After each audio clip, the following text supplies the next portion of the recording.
जय हिंद मेरे प्यारे साथियों। आज इस वीडियो में कवर करेंगे जीके जीएस का प्रैक्टिस सेट नंबर 26 करेंगे और प्रैक्टिस सेट नंबर 25 तक पूरे कवर कर लिए थे। अगर आप वो वीडियो नहीं देखे हैं तो इसी वीडियो को डिस्क्रिप्शन बॉक्स में आपको प्लेलिस्ट का लिंक मिल जाएगा, वहाँ से आप देख सकते हैं। और हिंदी का भी आपको प्लेलिस्ट का लिंक मिल जाएगा, वहाँ से आप हिंदी भी देख सकते हैं। और आज इस वीडियो में टोटल करेंगे 50 क्वेश्चन। तो आपको लास्ट में बताना है कि इस 50 में आपको कितना सही हो रहा है। अपना स्कोर कमेंट में जरूर बताइएगा। और चैनल पर नए हैं तो चैनल सब्सक्राइब करके बेल बटन प्रेस कर लीजिए।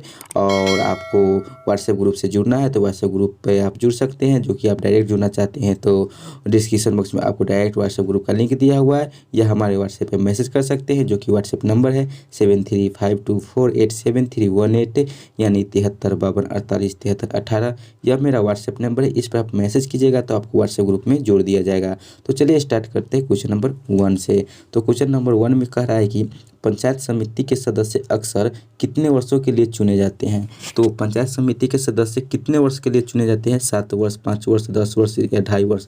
तो ये चुने जाते हैं 5 वर्ष के लिए। तो ऑप्शन नंबर बी में दिया 5 वर्ष, ये इसका राइट आंसर हो जाएगा, यानी कि एक का बी हो जाएगा। ठीक है, अगला क्वेश्चन देखते हैं क्वेश्चन नंबर 2। क्वेश्चन नंबर 2 में कह रहा है कि राज्यसभा के सदस्य का कार्यकाल है। राज्यसभा का सदस्य का कार्यकाल कितना वर्ष होता है? दोस्तों, आप लोगों को जिस क्वेश्चन का आंसर आ रहा है उस क्वेश्चन का कमेंट बॉक्स में उसी समय आप आंसर दे सकते हैं। ठीक है, तो इस क्वेश्चन की बात किया जाए कि राज्यसभा के सदस्य का कार्यकाल कितना होता है, तो ये होता है 6 वर्ष होता है, जो कि ऑप्शन नंबर सी में दिया है, ये इसका राइट आंसर हो जाएगा, यानी कि 2 का सी हो जाएगा। ठीक है, क्वेश्चन नंबर 3 की बात करें तो 3 में दिया है कि महिलाओं के मताधिकार से संबंधित सफ्रागेट्स मूवमेंट किस देश में चला गया था। तो ऑप्शन नंबर ए में है ग्रेट ब्रिटेन, बी में चीन, सी में भारत और डी में फ्रांस। तो ये ग्रेट ब्रिटेन में चला गया था, तो इसका राइट आंसर होगा ऑप्शन नंबर ए, यानी कि 3 का ए आंसर हो जाएगा। ठीक है, अगला क्वेश्चन है क्वेश्चन नंबर 4 है। 4 में कह रहा है कि डॉक्टर भीमराव अंबेडकर निम्न में से किसके साथ संबंधित नहीं थे। तो डॉक्टर भीमराव किसके साथ संबंधित नहीं थे? तो ए में दिया है कि शेड्यूल कास्ट फेडरेशन, बी में बौद्ध धर्म, सी में राज्य पुनर्गठन आयोग और डी में संविधान निर्माण प्रक्रिया। तो जो डॉक्टर भीमराव अंबेडकर थे जो यस राज्य पुनर्गठन आयोग से संबंधित नहीं थे, तो इसका right answer option number C हो जाएगा, यानी कि 4 का सी हो जाएगा।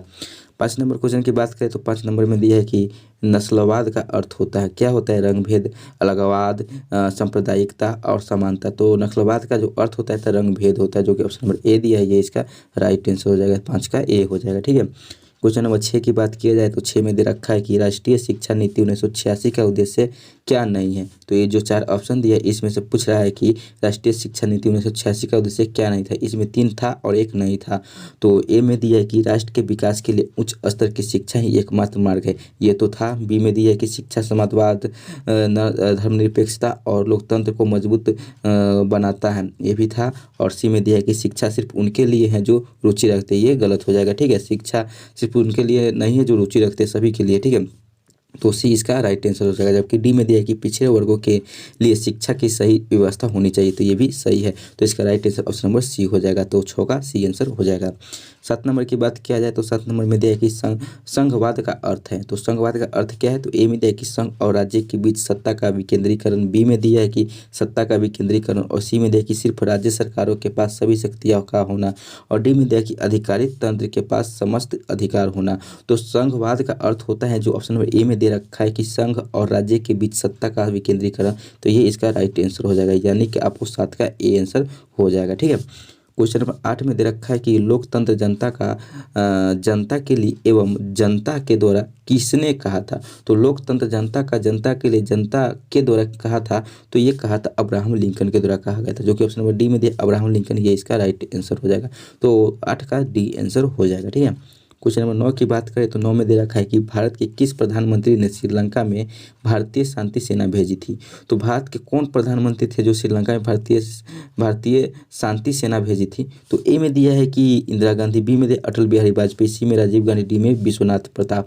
तो यह जो राजीव गांधी थे जो श्रीलंका में भारतीय शांति सेना ये याद रखना है, कौन सेना? तो शांति सेना भेजी थी, तो 9 का सी आंसर हो जाएगा। ठीक है, क्वेश्चन नंबर 10 की बात किया जाए तो 10 में दे रखा है कि भारत में दल विहीन जनतंत्र की परिकल्पना किसने प्रस्तावित की थी। तो ए में दिया आचार्य विनोबा भावे, बी में दिया जयप्रकाश नारायण, सी में दिया राम मनोहर लोहिया और डी में दिया आचार्य नरेंद्र देव।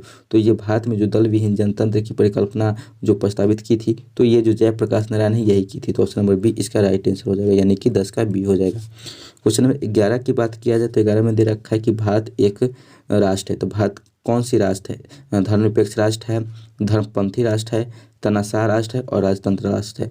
तो भारत जो है यह धर्मनिरपेक्ष राष्ट्र, ठीक है। इसका right answer option number A हो जाएगा कि भारत धर्मनिरपेक्ष राष्ट्र है। याद रखना, बहुत बहुत इंपॉर्टेंट ये क्वेश्चन सब है, ठीक है। क्वेश्चन नंबर 12 की बात किया जाए तो 12 में दे रखा है कि जलियांवाला बाग हत्याकांड कहाँ हुआ था? अमृतसर में, लुधियाना में, जालंधर में, चटगांव में। तो यह जो जलियांवाला बाग जो हत्याकांड हुआ था यह अमृतसर में हुआ था, जो कि ऑप्शन नंबर ए में दिया अमृतसर, ये इसका राइट आंसर हो जाएगा, यानी 12 का ए आंसर हो जाएगा। क्वेश्चन नंबर 13 की बात किया जाए तो 13 में दे रखा है कि प्रतिनिधित्व नहीं तो कर नहीं का नारा किस घटना का परिणाम है? तो यह जो प्रतिनिधित्व नहीं कर नहीं का नारा जो बताना है किस घटना का परिणाम है। ए में दिया कि बोस्टन टी पार्टी, बी में दिया है कि स्वतंत्रता के का घोषणा पत्र, सी में दिया कि स्टाम्प एक्ट और डी में दिया कि पहला महाद्वीपीय सम्मेलन। तो यह जो बोस्टन टी पार्टी इसी से संबंधित है, तो इसी घटना से संबंधित है कि प्रतिनिधित्व नहीं तो कर नहीं का नारा, ठीक है। इसका right answer option number A हो जाएगा, यानी कि 13 का ए हो जाएगा। 14 की बात किया जाए तो 14 में दे रखा है कि फ्रांस में आतंक का राज्य किसके शासनकाल को कहते हैं? तो नेपोलियन बोनापार्ट, लुई 16वां, रॉबespierre और मिराबियो। तो यह जो फ्रांस में जो आतंक का राज्य जो कहा जाता है यह रॉबespierre के शासनकाल को कहते हैं, ठीक है। इसका right answer option number C हो जाएगा। 15 नंबर की बात करें तो 15 नंबर में दिया है कि गांधी इरविन समझौते पर हस्ताक्षर होने वाला वर्ष कौन सा है? 1930, 1931, 1929, 1935। तो यह जो गांधी इरविन पर जो समझौता होने वाले जो वर्ष है तो 1931 है, ठीक है। इसका right answer option number B हो जाएगा 1931। 16 नंबर की बात किया जाए तो 16 नंबर में दे रखा है कि इनमें से कौन सा देश द्वितीय विश्व युद्ध के दौरान धुरीराष्ट्र गुट का सदस्य नहीं था? जापान, जर्मनी, चीन, इटली। तो ये जो चीन है जो नहीं था, ठीक है। इसका right answer option number C हो जाएगा, ठीक है। अगला क्वेश्चन है क्वेश्चन नंबर 17। 17 में कह रहा है कि इनमें से कौन राष्ट्र संघ का अंग नहीं है? सभा, परिषद, सचिवालय, विश्व स्वास्थ्य संघ। तो यह जो राष्ट्र संघ का अंग नहीं है तो यह विश्व स्वास्थ्य संघ नहीं है, तो इसका right answer option number D हो जाएगा, यानी कि 17 का डी हो जाएगा। क्वेश्चन नंबर 18 की बात करें तो 18 में दे रखा है कि संयुक्त राष्ट्र का चार्टर कहाँ तैयार हुआ था? सैन फ्रांसिस्को में, अटलांटा में, याल्टा में, वाशिंगटन में। तो यह संयुक्त राष्ट्र का चार्टर तैयार हुआ था तो यह सैन फ्रांसिस्को में हुआ था, जो कि ऑप्शन नंबर ए में दिया है, इसका राइट आंसर हो जाएगा, ठीक है। क्वेश्चन नंबर 19 की बात करें तो 19 में दे रखा है कि गांधी जी दक्षिण अफ्रीका से भारत कब लौटे थे? 1920 में, 1912 में, 1915 में, 1916 में। तो गांधी जी जो दक्षिण अफ्रीका से भारत लौटे थे वो वर्ष था 1915 था, ठीक है। इसका right answer option number C हो जाएगा 1915। क्वेश्चन नंबर 20 है। 20 में कह रहा है कि इनमें से कौन घटना द्वितीय विश्व युद्ध का परिणाम नहीं है? इसमें से जो 3 घटना है जो द्वितीय विश्व युद्ध का परिणाम है लेकिन एक घटना नहीं है वो बताना है। तो ए में दे रखा है कि औपनिवेशिक साम्राज्यों का अंत, ये तो है। 2 में दिया है कि इंग्लैंड की शक्ति में ह्रास, ये भी है। 3 में दिया है कि राष्ट्र संघ का गठन, ये नहीं है, तो इसका right answer option number C हो जाएगा। और डी में दिया है रूस और अमेरिका के प्रभुत्व में वृद्धि, तो ये भी है, तो ऑप्शन नंबर सी इसका राइट आंसर हो जाएगा, यानी कि 20 का सी आंसर हो जाएगा। बात करें 21 नंबर क्वेश्चन का तो 21 नंबर में दे रखा है कि मानव और नागरिकों की अधिकार की घोषणा पत्र के बारे में क्या गलत है? तो 3 सही है और 1 गलत है, तो वही बताना है। तो ए में दे रखा है कि इसे पुरातन व्यवस्था का मृत्यु प्रमाण पत्र कहा जाता है। बी में दिया है कि इनमें से स्वतंत्रता, समानता और बंधुत्व को अपनाया गया। और सी में दे रखा है कि सभी वयस्कों को मताधिकार दिया गया। और डी में दिया है कि अपनी इच्छा अनुसार धर्म पालन करने का अधिकार मिला है। तो ये 3 सही है, यानी कि सी नंबर है जो इसका राइट आंसर हो जाएगा, यही एक गलत है, ठीक है। इसका right answer option number C हो जाएगा। गलत ही सही इसमें होता है, ठीक है। बता रहा है कि इसमें कौन गलत चुना है, तो गलत यही सी नंबर है जो चुनना है, बाकी ए, बी और डी सही है, तो ऑप्शन नंबर सी इसका राइट आंसर हो जाएगा, ठीक है, यानी कि इसका सी हो जाएगा। क्वेश्चन नंबर 22 की बात करें तो 22 में सम्मिलित करना है, सही सम्मिलित बताना है कि कौन सही है कौन मतलब गलत है। तो ए में दिया गांधी युग मतलब 1916 से 1947, मोपला विद्रोह 1918, राष्ट्र स्वयंसेवक संघ की स्थापना 1925 और इंडिया ट्रेड यूनियन 1921, ठीक है। तो सही सम्मिलित जो किया गया है सी नंबर जो दिया है राष्ट्र स्वयंसेवक संघ की स्थापना 1925 में किया गया था, ठीक है। जबकि ऑप्शन नंबर ए भी गलत है, बी भी गलत है और डी भी गलत है, तो इसका right answer option number C हो जाएगा। 23 नंबर की बात किया जाए तो 23 में दे रखा है कि औरंगजेब की मृत्यु पश्चात किस नेता के नेतृत्व में जाट काफ़ी शक्तिशाली हुए? राजा भारमल, बी में हैदर अली, सी में चूड़ामन और डी में शिवाजी। तो ये चूड़ामन के नेतृत्व में जाट काफ़ी शक्तिशाली हुए, ठीक है। इसका राइट आंसर हो जाएगा ऑप्शन नंबर सी, ठीक है। अगला क्वेश्चन है क्वेश्चन नंबर 24। 24 में दे रखा है कि पेशावर एवं काबुल किसके माध्यम से एक दूसरे से जुड़े? तो ये जो पेशावर और काबुल जो एक दूसरे से जुड़े हैं तो ये खैबर दर्रा से जुड़े हैं, जो कि ऑप्शन नंबर ए में दे रखा है खैबर दर्रा इन्हीं से जुड़ा हुआ है, तो इसका right answer option number A हो जाएगा, यानी 24 का ए हो जाएगा। 25 की बात किया जाए तो 25 में दे रखा है कि फर वनस्पति निम्न में से किससे संबंधित है? मैंग्रोव वन से, मानसूनी वन से, अल्पाइन वन से, पतझड़ वन से। तो ये जो फर वनस्पति है यह अल्पाइन वन से संबंधित, जो कि ऑप्शन नंबर सी में दिया है, इसका राइट आंसर हो जाएगा 25 का सी। क्वेश्चन नंबर 26 है, नथला दर्रा किस राज्य में स्थित है? सिक्किम में, जम्मू कश्मीर में, अरुणाचल प्रदेश में, हिमाचल प्रदेश में। तो नथला दर्रा की बात किया जाए तो यह सिक्किम राज्य में अवस्थित है। ठीक है, इसका राइट आंसर होगा ऑप्शन नंबर ए, नथला दर्रा सिक्किम में है। 27 नंबर में दिया है कि वनस्पति जो विषुवत रेखीय वनों से संबंधित नहीं है वह है, तो महोगनी, रोजवुड, अकेसिया, आयरनवुड। तो यह जो अकेसिया है, ठीक है, इसका right answer option number C हो जाएगा 27 का सी। क्वेश्चन नंबर 28 में है कि नदी को बिहार का शोक कहलाता है, यानी किस नदी को बिहार को शोक कहलाती है? गंगा नदी, बागमती नदी, कोसी नदी, महानदी। तो यह जो कोसी नदी है जो बिहार का शोक कहलाता है, तो ऑप्शन नंबर सी इसका राइट आंसर हो जाएगा, यानी कि 28 का सी हो जाएगा।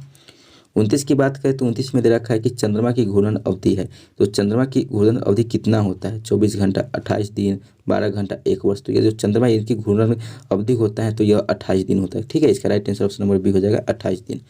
30 नंबर क्वेश्चन की बात किया जाए तो 30 नंबर में दे रखा है कि तमिलनाडु में शीतकालीन वर्षा का कारण है, यानी कि तमिलनाडु में शीतकालीन वर्षा होता है किस कारण से होता है? तो ए में दिया है कि उत्तर पूर्व मानसून से होता है, बी में दिया है दक्षिण पश्चिम मानसून से होता है, सी में दे रखा है कि पश्चिम विक्षोभ से होता है, और डी में दिया है कि टोर्नेडो से होता है। तो यह जो तमिलनाडु में शीतकालीन वर्षा जो होती है यह दक्षिण पश्चिम मानसून से होती है। ठीक है, इसका right answer option number B चला जाएगा। 31 नंबर की बात करें तो 31 नंबर में दे रखा है कि भारत में दूसरा सबसे बड़ा जलप्रपात है, तो कौन से भारत में दूसरा सबसे बड़ा जलप्रपात है? केम्प्टी, धुआंधार, जोक या शिवास समुद्र। ठीक है, शिवा समुद्र दिया है। ठीक है, तो जो भारत में सबसे बड़ा यानी कि दूसरा सबसे बड़ा जलप्रपात है तो जोक है। ठीक है, इसका right answer option number C हो जाएगा। क्वेश्चन नंबर 32 में दे रखा है कि वर्ष जिसमें प्रथम पृथ्वी सम्मेलन आयोजित हुआ था, यानी किस वर्ष प्रथम पृथ्वी सम्मेलन आयोजित हुआ था? 2001 में, 1982 में, 1992 में, 2011 में। तो जो प्रथम वर्ष जो था, प्रथम जो पृथ्वी सम्मेलन जो आयोजित हुआ था तो वह 1992 में हुआ था। तो इसका right answer option number C हो जाएगा 1992। बात करें 33 नंबर क्वेश्चन की, तो 33 नंबर क्वेश्चन में दे रखा है कि भारत में रेल मंडलों की वर्तमान संख्या कितनी है? तो भारत में जो रेल मंडल की वर्तमान संख्या है तो वह 16 है। ठीक है, इसका राइट आंसर होगा ऑप्शन नंबर डी में दिया है 16, तो इसका राइट आंसर हो जाएगा कि वर्तमान में रेल मंडल की संख्या 16 है। क्वेश्चन नंबर 34 की बात करें तो 34 नंबर में दे रखा है कि राउरकेला लौह एवं इस्पात संयंत्र किस राज्य में अवस्थित है? वह है, तो राउरकेला और लौह इस्पात जो है तो वो राज्य का नाम बताना है। तो ए में दिया पश्चिम बंगाल, बी में झारखंड, सी में उड़ीसा, डी में बिहार। तो ये है उड़ीसा राज्य में, जो राउरकेला लौह इस्पात है उड़ीसा राज्य में अवस्थित है। तो इसका right answer option number C हो जाएगा। क्वेश्चन नंबर 35 है। 35 में कह रहा है कि भारतीय राज्य से होकर कर्क रेखा नहीं गुजरती हुआ है, तो कौन भारत का राज्य है जिससे कर्क रेखा होकर नहीं गुजरता है? तो बिहार से होकर नहीं गुजरता है। ठीक है, इसका राइट आंसर होगा ऑप्शन नंबर ए, बिहार पर, जबकि झारखंड, त्रिपुरा, मिजोरम ये गुजरता है। इसको याद रखने का एक ट्रिक है कि मित्र पर गमछा झाड़ी, इसका ट्रिक है, जिससे 8 राज्य से होकर गुजरती है, जिनमें 8 राज्य आ जाता है कि मित्र पर गमछा झाड़ी। बाकी बात ये बिहार दिया है, बिहार से होकर नहीं गुजरती। ठीक है, क्वेश्चन नंबर 36 में दे रखा है कि कारक जो जलवायु को प्रभावित नहीं करता है वह है, तो अक्षांश, समुद्री से दूरी, पृथ्वी की परिक्रमा गति, पृथ्वी की परिभ्रमण गति। तो ये जो कारक जो जलवायु को प्रभावित नहीं करता है तो पृथ्वी की परिभ्रमण गति नहीं करता है। तो ऑप्शन नंबर डी इसका राइट आंसर हो जाएगा, 36 का डी आंसर हो जाएगा। 37 नंबर में दे रखा है कि जनगणना 2011 के अनुसार किस व्यावसायिक वर्ग में भारत की क्रयशील जनसंख्या की संग्रहता द्वितीय सर्वाधिक रही है? प्राथमिक में, द्वितीय में, तृतीय में, चतुर्थ में। तो यह रही है द्वितीयक में रही है। तो ऑप्शन नंबर बी इसका राइट आंसर हो जाएगा, 37 का बी। क्वेश्चन नंबर 38 में है कि यह घर मेरा है वह तुम्हारा रेखांकित शब्द क्या है? तो यह घर मेरा है और वह तुम्हारा रेखांकित शब्द है, तो यह सर्वनामिक विशेषण है, जो कि ऑप्शन नंबर सी में दे रखा है, ये इसका राइट आंसर हो जाएगा। ठीक है, क्वेश्चन नंबर 39 में दे रखा है कि शांति से बैठकर अपना कार्य कीजिए में रेखांकित शब्द किस क्रिया विशेषण कहते हैं? जैसे शांति से, तो इसमें किस क्रिया का है? कालवाचक, स्थानवाचक, रीतिवाचक, परिणामवाचक। तो यह है रीतिवाचक है। ठीक है, इसका राइट आंसर होगा ऑप्शन नंबर सी, रीतिवाचक। 40 नंबर में दे रखा है कि निम्नलिखित में वाक्य में रेखांकित क्रिया विशेषण शब्दों के भेदों का सही विकल्प चुनकर लिखे। ठीक है, तुम जितना खाओगे उतना ही ताकतवर बनोगे। तो इसमें जितना और उतना का बताना है, तो इसमें कौन सा हो जाएगा, तो ऑप्शन नंबर बी में दिया स्थानवाचक क्रिया विशेषण हो जाएगा। ठीक है, इसका राइट आंसर हो जाएगा ऑप्शन नंबर बी स्थानवाचन क्रिया विशेषण। क्वेश्चन नंबर 41 की बात करें तो 41 में दे रखा है कि बहुब्रीहि समास में क्या, तो बहुब्रीहि समास में क्या होता है, ए में दिया कि पूर्व पद प्रधान होता है, बी में दिया कि उत्तर द्वितीय पद प्रधान होता है, सी में दिया कि तृतीय पद प्रधान होता है, डी में दिया दोनों पद प्रधान होता है। तो बहुब्रीहि समास में जो होता है जो तृतीय पद प्रधान होता है, ऑप्शन नंबर सी में जो दे रखा है ये इसका राइट आंसर हो जाएगा, यानी कि बहुब्रीहि समास में तृतीय पद प्रधान होता है। ठीक है, क्वेश्चन नंबर 42 की बात करें तो 42 में दे रखा है कि पाठ जोड़शाला बराबर पाठशाला में मेल को कहा जाएगा। तो क्या कहा जाएगा, एक में कौन क्या कहा जाएगा, तो जो बी में दिया समास, ये समास कहा जाएगा। तो ऑप्शन नंबर बी इसका राइट आंसर हो जाएगा। क्वेश्चन नंबर 43 में दिया कि शुद्ध वाक्य छांटे, इसमें से शुद्ध वाक्य चारों में कौन है उसको छांटना है। तो ए में दे रखा है कि मेरे दोस्त के पिताजी तंबाकू के पुराने व्यापारी हैं, बी में दे रखा है कि मेरे पुराने दोस्त के पिताजी तंबाकू के व्यापारी है, सी में दे रखा है कि मेरे दोस्त के पुराने पिताजी तंबाकू के व्यापारी है, डी में दे रखा है कि मेरे दोस्त के पिताजी पुराने तंबाकू के व्यापारी है। तो ऑप्शन नंबर ए में जो दे रखा है कि मेरे दोस्त के पिताजी तंबाकू के पुराने व्यापारी है, ये सही हो जाएगा। ठीक है, तो 43 का ऑप्शन नंबर ए राइट हो जाएगा। ठीक है, क्वेश्चन नंबर 44 की बात करें तो 44 में दे रखा है कि निम्नलिखित में से कौन शरीर में विटामिन डी बनाता है। तो यकृत, यमाशय, त्वचा, मस्तिष्क। तो यह जो त्वचा है जो हमारे शरीर में विटामिन डी बनाता है, तो ऑप्शन नंबर सी इसका राइट आंसर हो जाएगा, यानी कि 44 का सी हो जाएगा।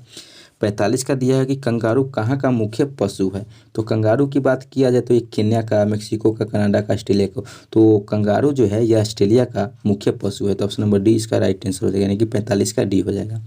बात करें 46 नंबर क्वेश्चन की, तो 46 नंबर क्वेश्चन में दे रखा है कि संयुक्त राष्ट्र दिवस कब मनाया जाता है। 24 अक्टूबर को मनाया जाता है कि 14 नवंबर को कि 10 दिसंबर को कि 23 सितंबर को। तो ये संयुक्त राष्ट्र दिवस है यह 24 अक्टूबर को मनाया जाता है, जो कि ऑप्शन नंबर ए दिया है, इसका राइट आंसर हो जाएगा।